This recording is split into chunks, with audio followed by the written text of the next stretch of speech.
All right, moving on from Hornby, we go to Oxford Rail, although that's been bought out by Hornby, so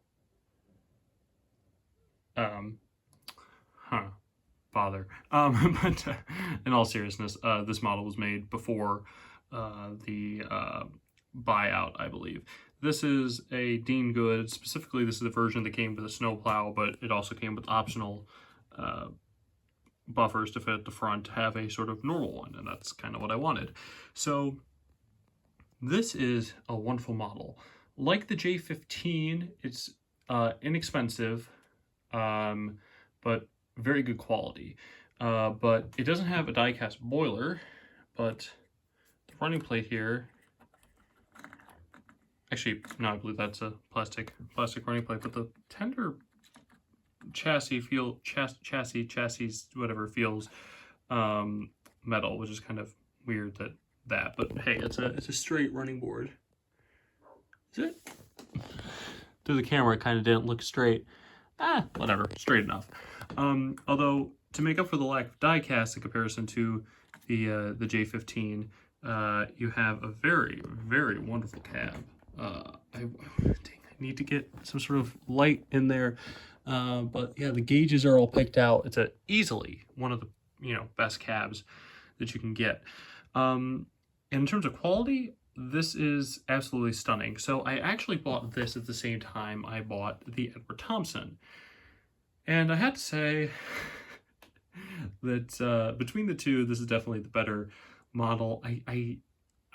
I don't know if which one I enjoy more, because I love 060 tender engines. I think they're the bee's knees, but at the same time, my desire to defend the legacy of Edward Thompson is very strong. So, don't know which one I prefer, but as a model, this is the better.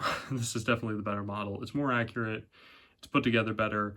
It's really great. The only thing that the only quality issue, or not the quality, but the only design issue is that this coal load is not removable, and it's not a particularly low coal load either, so you can't just put your own coal in on top of it. Yeah, that's the only quality issue.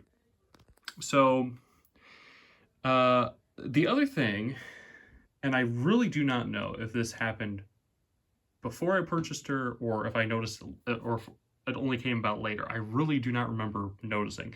Is that this handrail here? You can maybe see a chip in the paint. That's because a couple chips in the paint actually.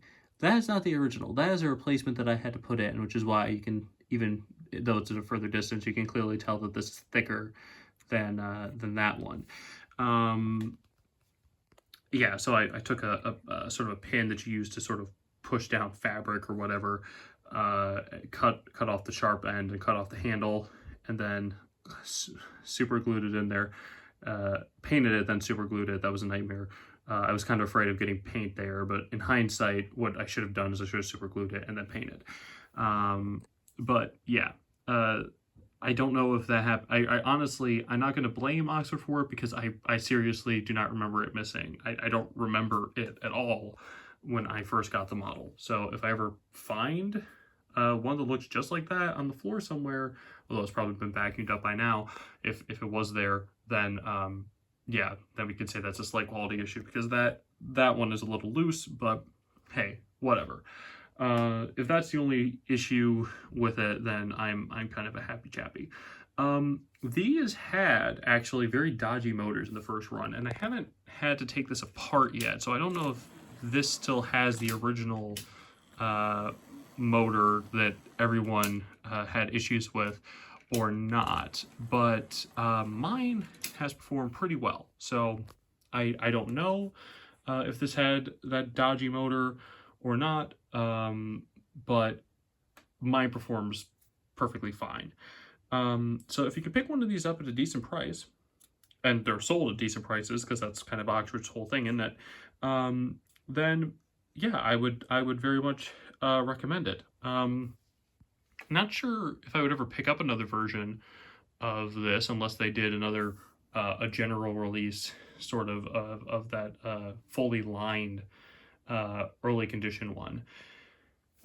Yeah, so what can I say about these from a historical standpoint? From a historical standpoint, they're I don't like the Kings. I don't know that much in depth of their histories, but I do know that they replaced older 060 goods engines, sort of like outside frame ones. That's how old these are, and there is only one survivor. There's a lot of variations in the firebox design, so I don't think the surviving engine does not have a firebox quite like this. And in fact, I think that's something that a lot of people have criticized. Some people have criticized Oxford for, was that no one could find a firebox that quite looked like this. But you know, I don't know. But there were a lot of variations in the class. I mean, there were hundreds of these things, but I can't remember how many hundreds. Well, I should prepare notes or something. This is all kind of off the top of my head. And they survived into BR days, a few of them, but I believe they only ever wore the early crest. I don't think any of them made it to the late crest period. Or maybe some of them did make it to late crest period, but none of them lasted long enough to be repainted, because if you have a locomotive that you're going to withdraw, why give her an all new coat of paint anyways? But yeah, very simple model. From a sort of outside perspective, but once you get into the cab, absolutely gorgeous. The only thing that kind of separates this from, say, a really high spec model in terms of detail would be there's no representation of any sort of valve gear or anything between the frames. But you know, for a model as inexpensive as this, I think this was on sale for £93 when I bought her.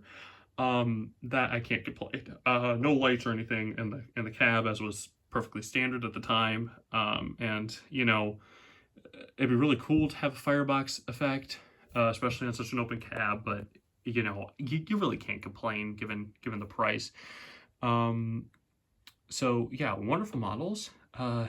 Be very careful of getting into the light. Why are all the components ever want to highlight black? It's so frustrating. Careful of this thingy, and not to snap it off. It's only on this side of the tender. Yes, I had it snapped off another one. There's no base for it or anything, but especially when I was trying to get that in, my finger kept click. No. Ugh. So what we're running today behind her is sort of a mixed train, because I don't have that much in the way of GWR rolling stock. We have a DAPL cattle van that has the old axles and the old couplings. Fortunately, I don't really have many issues except the annoyance of trying to couple. Once it's coupled, this doesn't really cause many issues. Come back to that. A Rapido Laureate Y, Great Western livery, obviously, and then two of the generic Hornby Great Western sort of, you know, vans, which, you know, these normally come in train sets with like the railroad 7-plank opens. Those are just nasty. These, you know, obviously they're basic, and I wish Hornby would bother, you know, spend, you know, £1,000 or so, or however much it would cost, updating these to, you know, sort of NEM. But I actually don't hate these. Replace these with metal wheels, which I need to do, and you actually have a kind of a decent van. It's not, you know, the old Airfix 7-plank is just so overscale that it hurts. I don't know. Maybe there were some that big, but it just, I don't know. These are really cool. The open wagons that you get in like Hornby train sets are just, And then we have a Rapido Toad brake van. So yeah, and that's the only Great Western brake van I own, besides another Toad in a BR departmental. I believe it's departmental, or like a very, you know, in a BR gray livery. But yeah, so this is the only Great Western liveried brake van I own. So fortunately enough, I can run her. But off we go.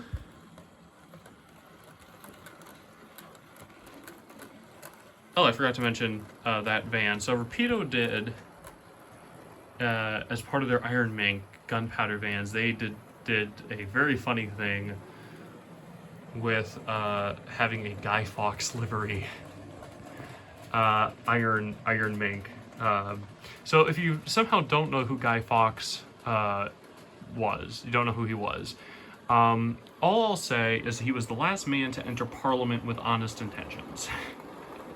And I'll leave it at that. And you can Google him yourself. He was the last commoner to enter Parliament with honest intentions. I think one of the last people who entered Parliament with honest intentions in general was Charles I, and then, you know, James II and Charles II. But last commoner certainly to enter Parliament with honest intentions, Guy Fawkes was.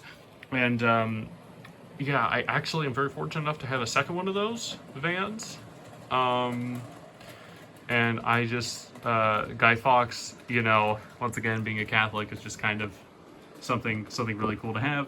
And Rapido actually is doing a version of their new fireless locomotives in the Guy Fawkes livery. And then the Wagon Works is doing an exclusive 1907 Rapido wagon in the Guy Fawkes livery too. So if you really like Guy Fawkes, then you can have a nice little Guy Fawkes train. The only thing that's really would be left is if a Guy Fawkes brake van to have, because, you know, some big industries had brake vans.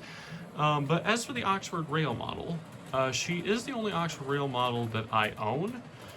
And I think I'd like to change that. The thing is, though, none of the other locos in there or in its catalog really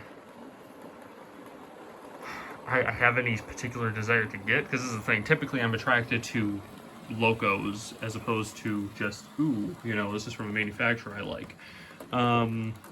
So yeah, I don't know. We'll see what Oxford has in store for the future. But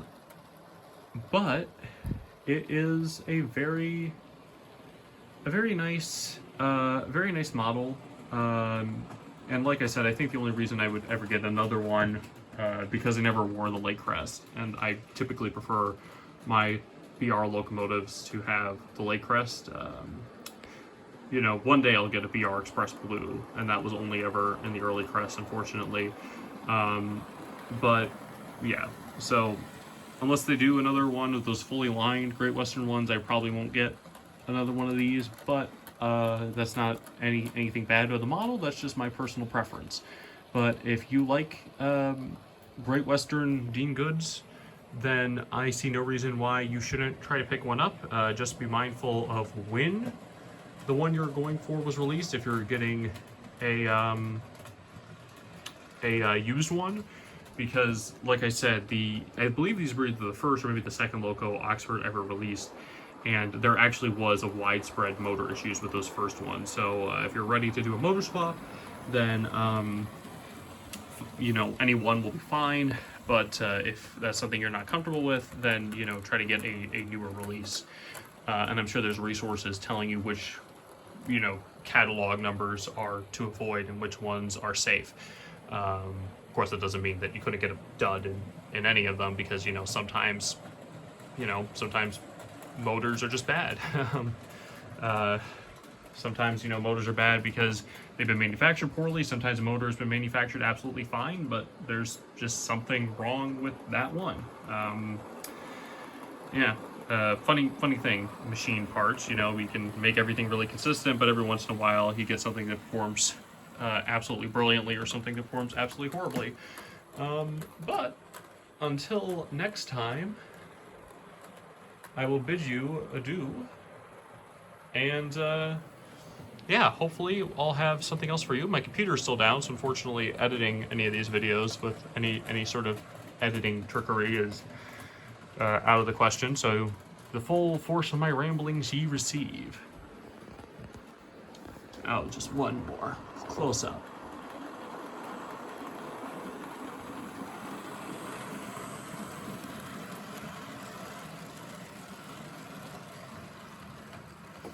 Need to work on my photography. That could have been a scale 10 feet further back.